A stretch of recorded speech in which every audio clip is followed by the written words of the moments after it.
Have you ever wondered what happens when the heart stops? The eyes close, the breath fades, silence falls.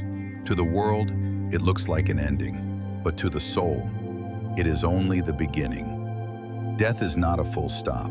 It is a doorway, a hidden passage, a bridge between seen and unseen. Today, let us walk beyond that doorway. Let us uncover what the seers and mystics whispered across time. The journey of the soul after death. This is not a story of fear. It is a story of mystery, of hope, of the eternal traveler within you. When the body falls silent, the soul awakens. But at first it does not understand. The soul tries to move the hands, but the body does not respond. It tries to speak, but no sound emerges. It looks at its own form lying motionless. Confusion dawns. The soul hovers near the body, tied by attachment. It sees loved ones crying. It hears their voices. It feels their sorrow. It longs to comfort them, to whisper, "I am still here, I have not gone." But no word is heard, no touch is felt. Many traditions describe this moment. Hindus say the soul lingers for days. Buddhists speak of consciousness wandering, uncertain. And in many homes, people whisper, "I felt their presence. I heard their voice." Perhaps they were right. The soul is reluctant to leave, bound by love and memory. Slowly, the soul drifts into a new reality. For some, it is a tunnel of light. For others, a vast expanse of stars. Some are greeted by ancestors, guides, beings of light. Traditions describe it differently. Hindu wisdom speaks of prana leaving through subtle channels. Buddhism calls this the bardo, an in-between state of visions. Christianity tells of angels carrying the spirit. Islam speaks of divine messengers guiding the soul. Though the languages differ, the essence is the same. The soul must journey forward. It cannot remain. And sometimes, glimpses return to the living. Thousands of near-death stories tell of peace, light, love. Many were told, "It is not your time. Return." They came back forever changed. Their voices echo the same truth. Death is not the end. It is a passage to realms unseen. Why do we perform rituals for the departed? Why fire, chants, offerings, and prayers? Every tradition carries sacred rites, not for the body, but for the soul. They exist because, in the first hours and days after death, the soul lingers in confusion, still tied to what it has left behind. Rituals are like bridges, guiding it gently forward, giving it the strength to release its hold. In Hindu tradition, the Antyeshti is called the final sacrifice. The fire is not destruction, it is liberation. As flames rise, they purify the elements, dissolving the bond between body and soul. Each mantra is like a torch, lighting the soul's way across unseen realms. In Buddhism, monks chant verses from the sacred texts. The sound is more than words. It is vibration, energy, a compass in the bardo. These chants help the consciousness recognize truth from illusion, so it may move toward light rather than remain lost in shadow. In Christianity, families light candles and gather in prayer. The light of each flame becomes a symbol of eternal presence. The prayers are offerings of love, lifting the soul into God's embrace. The rituals say, "You are remembered, you are guided, you are safe." In Islam, the janazah prayer is recited by a community, not an individual. Voices unite in surrender to the divine, entrusting the soul to mercy. In that chorus, the soul is lifted by collective love, carried by faith and remembrance. Across Sikh, indigenous, and countless other traditions, hymns, offerings, flowers, and food are placed near the departed. These are messages. Take our love, but go forward. Every flame lit, every hymn sung, every tear offered in devotion becomes part of the soul's passage.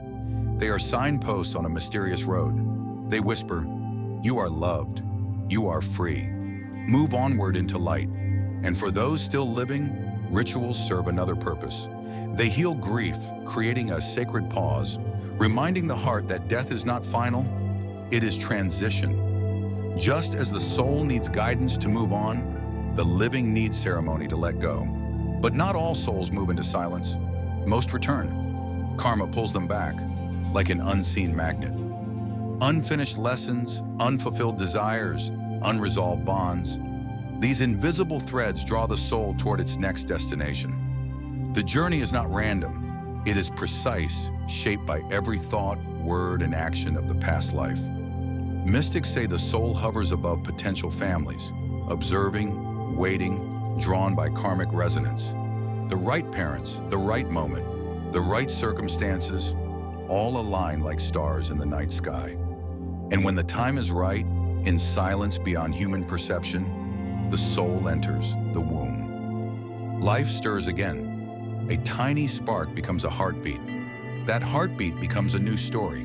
But the soul does not arrive empty.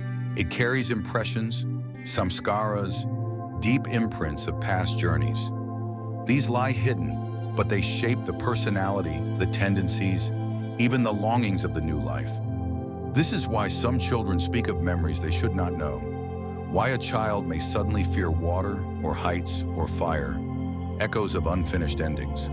Why déjà vu grips us in places we have never seen, or why talents arise without training, music, painting, languages, as though carried across the veil. Rebirth is not punishment, it is continuity. The wheel of existence turns not to torment, but to teach. Each birth is a classroom, each life an examination, each experience a lesson. One soul may be born into wealth, another into struggle, not by chance, but by karmic design. One may return as a healer, another as a seeker, another as a guide. Every placement, every circumstance holds a purpose, even if unseen. Yet even in new forms, the soul feels echoes of those it once knew. That instant recognition, that sense of familiarity with a stranger's face, these are karmic bonds resurfacing. Souls travel in groups, meeting again and again, playing different roles in different lives, until the lessons are complete. Rebirth is thus not an end, but a continuation. It is the soul's opportunity to heal what was broken, to love where once there was pain, to grow where once it was small. Death opens the door, but birth invites the soul back into the classroom of life, and the cycle continues again and again until wisdom ripens and the soul is ready for freedom. But not all souls return. Some find release. They have burned away their attachments like dry leaves consumed by fire. They have balanced their karmas, finished their lessons, surrendered their desires. For them, death is not a return, it is freedom. This freedom is called moksha in Hinduism, nirvana in Buddhism, salvation in Christianity, fana in Sufi mysticism. The sages of the Upanishads said, as rivers flow into the ocean, losing their names and forms, so does the liberated soul merge into the infinite. It is not annihilation, it is fulfillment. It is not loss of self, but the expansion of self, a drop of rain dissolving into the ocean, yet becoming as vast as the ocean itself. The liberated soul does not wander, does not cling, does not return. It rests in truth, in peace, in eternal light. To reach this state is rare, yet it is the goal of every birth. All prayers, meditations, and spiritual practices point toward this, to free the soul from cycles, to awaken it to its true nature.